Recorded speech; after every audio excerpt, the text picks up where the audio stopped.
Welcome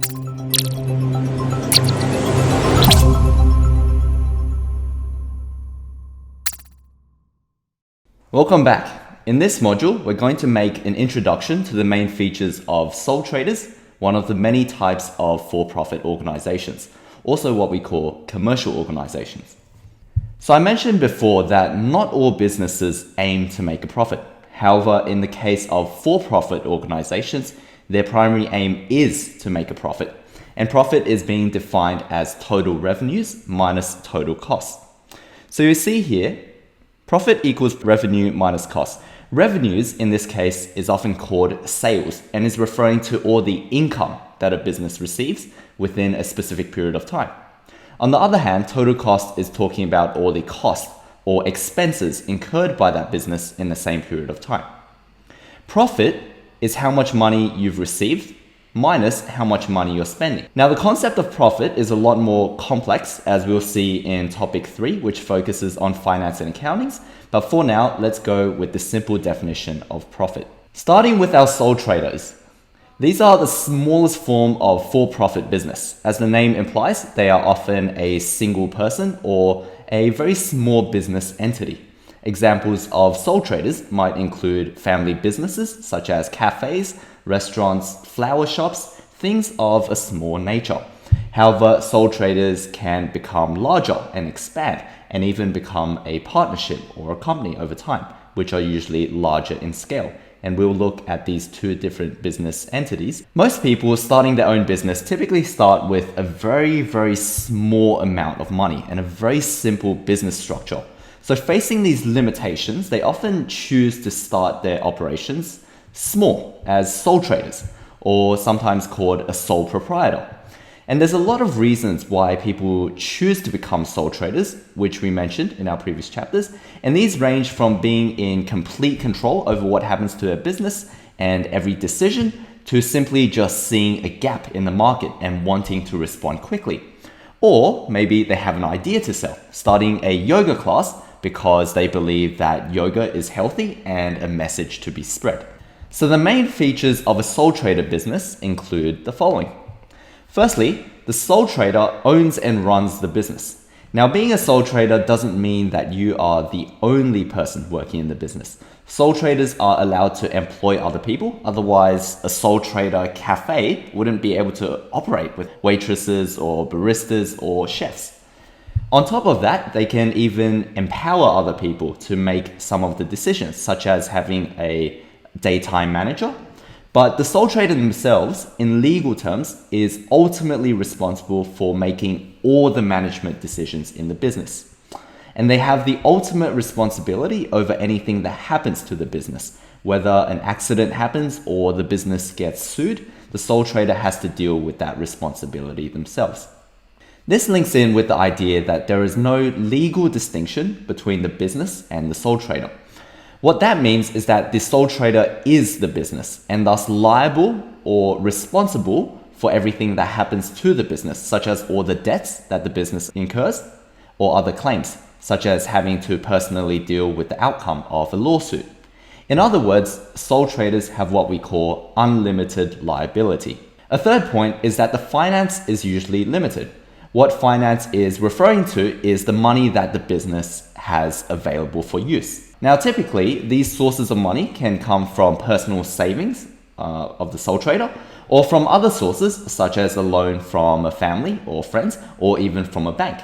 Now, regardless of this, it's more than likely that the sole trader typically has very, very limited finance, usually because their personal savings might be limited or that finance providers, such as banks and other financial institutions, may be unwilling or reluctant to lend the sole trader money.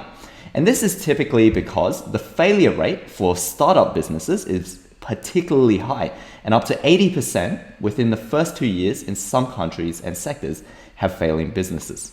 Fortunately, being a sole trader means that the business is usually close to its customers.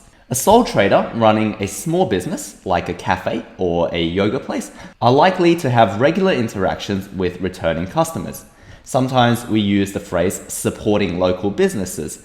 In many cases, what we are doing is we are supporting our local sole traders. Sole traders get to know their customers on an individual basis, and this usually provides them with a competitive advantage because they can then provide a more personalized service compared to a larger business. The local cafe, where the owner is your friend and a friendly person to chat with, is going to feel far more personal than a large cafe chain like Starbucks, where the managers and employees are under restrictions in terms of how they can interact with their customers. On legal terms, the sole trader has privacy and limited accountability. For a company in most countries, you always have to declare your finances and produce a financial report and executive summary, letting everyone that's interested know what has happened to your business in the financial year. This is called accountability. On the other hand, sole traders don't have to declare their finances to anyone except the tax authorities, which usually only want to know how much profit the business has generated for tax purposes.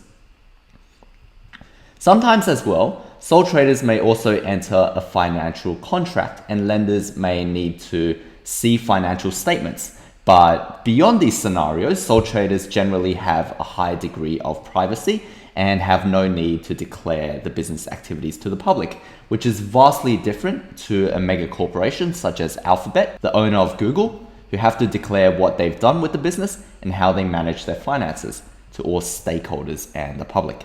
On a more logistical manner, registering the business is generally relatively easy, cheap, and quick.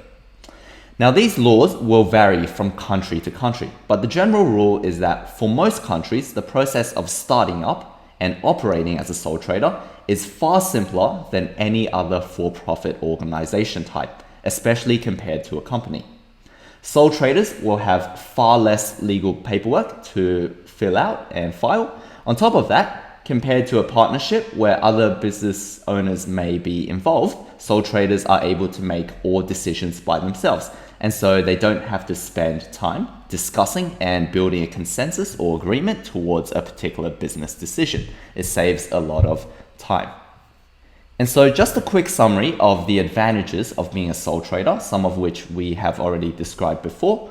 One of the greatest advantages being that all profits from the business belong to the sole trader.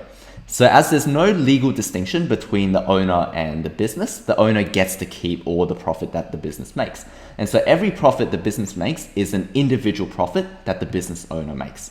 On top of that, you have complete control over all important decisions. You have flexibility in terms of working hours, what products and services you're providing, and any changes to your operations that you want to implement. Essentially, you have unlimited freedom. You also have an immense amount of privacy. As sole traders usually don't need to release sensitive information, on that point, you also have minimal legal formalities. And one of the greatest advantages of a sole trader is that because of the small scale of your operation, you will usually develop close ties with your customers, which will give you a very big competitive advantage. So far, it seems like being a sole trader is all sunshine and rainbows. But the reality is that the success of sole trader businesses will always depend on the drive and the enthusiasm and the health of the sole trader. If any of these falter, such as a business owner falling gravely ill and being unable to look after their business, then it can badly impact the running of the business.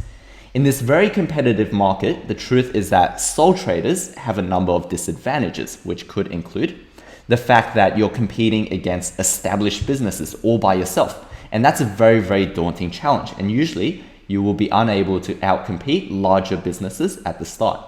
There will be a lot of stress on the business owner's head.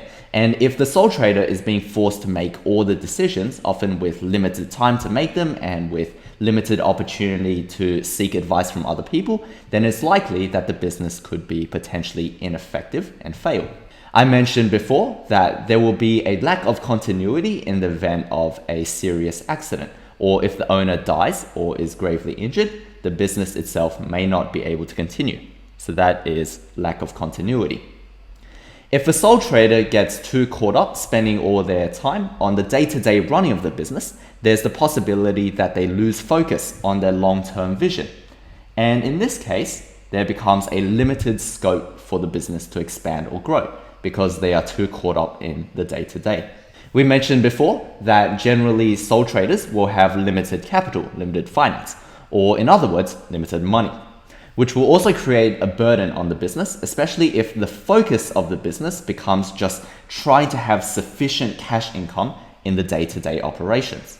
It will usually distract you from thinking about the long-term road and the long-term mapping of the business. On a final note, there is unlimited liability, which means that the owner is responsible for any faults or debts or any mistakes made. This can be particularly stressful, especially if a series of events go wrong in a very short span of time. So to conclude, in the real world, the majority of sole traders want to remain small businesses, and the business will typically end when the sole trader retires or dies. Now, sometimes sole traders they want to stay small because it allows them to make a decent living and not have to worry about the many complexities that a larger business will have to deal with. A special little thing about sole traders is that they often have a very small niche in the market and see no need to expand. Though there is just a simple fact that when sole traders might want to expand, often the challenge could be just too great to be possible. And if a business expands too quickly, it can fail too because things aren't properly set in place before the expansion occurs. Expanding is also challenging for sole traders because their profits are sometimes just not large enough to support that kind of ambitious growth. Or maybe that the risk of growing is just far too great. So many sole traders we know fail within the first years of business. So just surviving may be the only goal for a sole trader, and that's perfectly all right.